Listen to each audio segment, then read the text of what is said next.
Partizana i Hajduka iz Kule.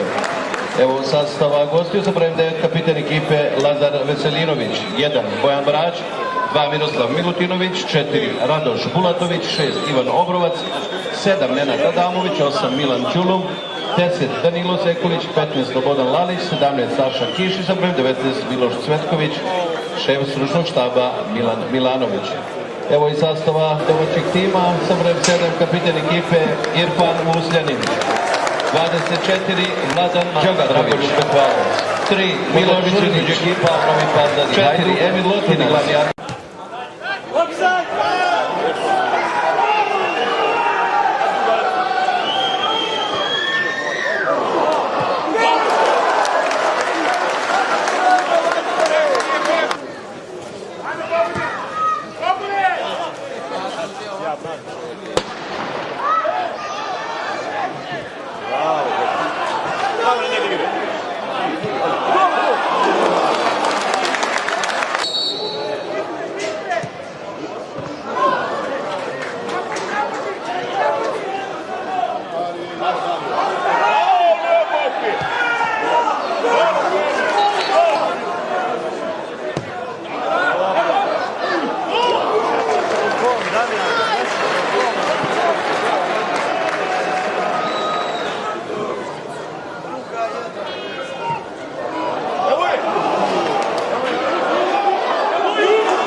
Majku, Bogdane, sve